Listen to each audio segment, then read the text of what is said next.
I had one of my most crushing defeats of the season on the Thursday just gone, and I'm going to dedicate this video to that game, but with a view of how I didn't cross-pollinate ideas which I already kind of knew from the underlying pawn structure. They say, you know, the best move always depends on the position, but you could also argue that in many instances the pawn structure dictates, you know, the right plans and even interesting resources.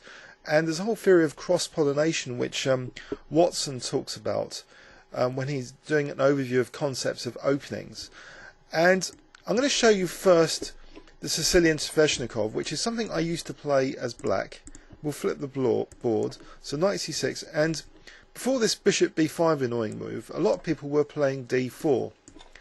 And as black, you would play e5, the knight will come to b5, and now the precise move order here is knight f6, after knight c3, d6, and now we usually see this kind of continuation with the knight coming to a3, you play b5, two main moves for white, either bishop takes or knight d5.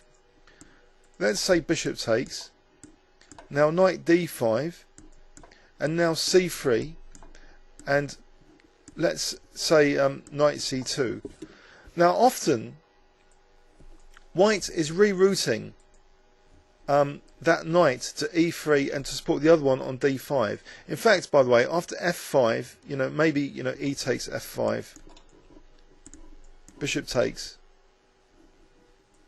and then c3. So this is also this is probably more common.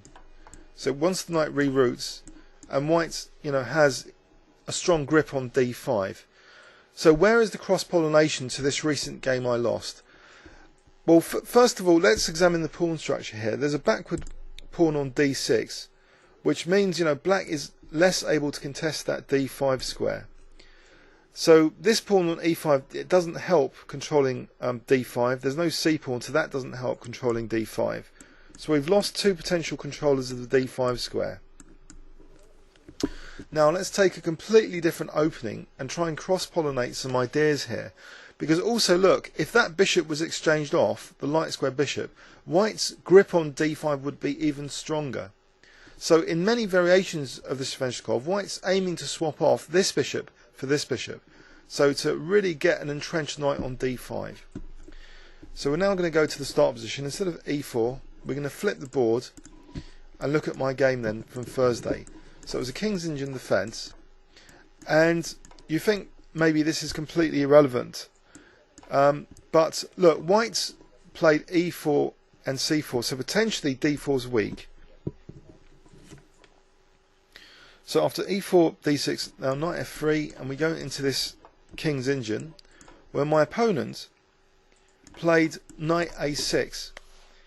Now look at this position in reverse. Do you remember the knight on a3 going to c2 to e3 to d5? Well, here we'll see that black with knight a6 often has this similar kind of plan. In the game I played bishop e3, but not really knowing what I was doing with this. After knight g4, bishop g5, my opponent played queen e8. I took on e5 and played h3. Now my opponent played h6. Now let's consider this position. And I know the pawn structure is quite different. There's no backward pawn on the d file, but look at white's control of the d4 square and the potential to reroute this knight to c7 to e6 to d4. So do you see a similarity with the Sicilian Sveshnikov, except the pawn's on d3? Watson has talked about this, you know, that sometimes innovations by Kasparov to say play a3 or g4 in certain positions, they get pollinated into other openings and become novelties in completely different openings with kind of similar pawn structures. So here the knight a6 system, you know, has become a popular alternative to the mainstream King's Indian with knight c6. So we'll go back to this position, and there would be some strategic insight if I had tried to cross-pollinate a bit harder, because does white really want to give up this dark squared bishop if there is this potentially menacing manoeuvre of this knight to d4? No, because you'd really want to try and contest the d4 square, and maybe, you know, even later play c5 and bishop takes a6 ideally to put the pressure on black's pawn structure. So in this position, I really strategically blundered because I felt I could just hang on to a pawn here and maybe even use the H file. It was an entirely optimistic and based on tactical liabilities. It wasn't based on the strategic pawn structure, which dictates that white must try and control d4 and c5, especially d4. So we'll see now the disaster that emerged. So I took on g4, and after knight takes g5, he played queen e7, so I played knight h3. Here, I was planning if queen h4, king h2, rook d8, then I've got g3. However, look how, my knight is nowhere near the centre now. It will take time to reroute. These pawns, it's not really a great extra pawn to have. And my opponent plays c6. So remember the Sicilian Sveshnikov pawn structure in that manoeuvre, coming to d4. And look, I've really lost my important bishop. In the Sveshnikov, you wouldn't want to lose your c8 bishop controlling d5. So we'll see that the same kind of strategic plan is effective here. So I try and use the H file, which was my whole idea.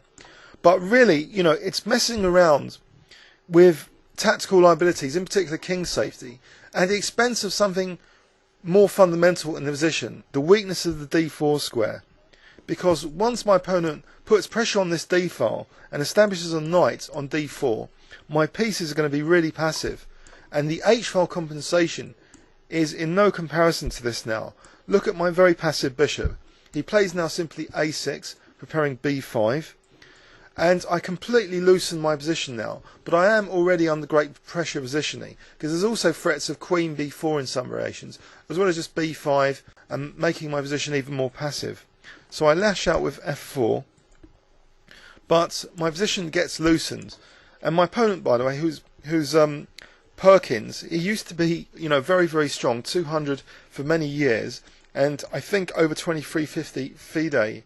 So this is a very dangerous person who's just come back into the game, which is good for the game, and maybe he'll be winning tournaments soon on the UK circuit. He played f5, and basically I give a pawn back here, and I thought I had some optimism, but it was quickly dashed now. After this rook h1, he played knight e6, and I go terribly wrong. I should have just taken on e6 with trying to minimise my disadvantage, but instead I play a wild move, knight h7, and he now plays rook d3, and my position's completely collapsing now, because if queen takes d3, then knight takes f4 check. So this is one of my most crushing losses all season, and you can start to see why. After queen f2, he plays bishop d4, queen f1,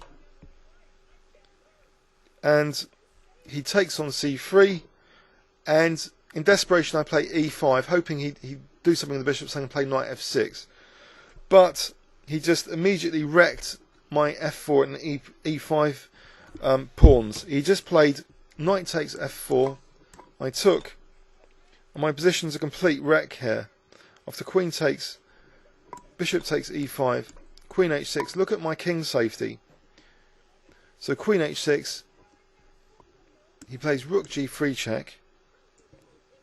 After king f1, he plays queen f7 check. After king e1, bishop takes b2. I move my rook, check. After king e2, queen f3 mate.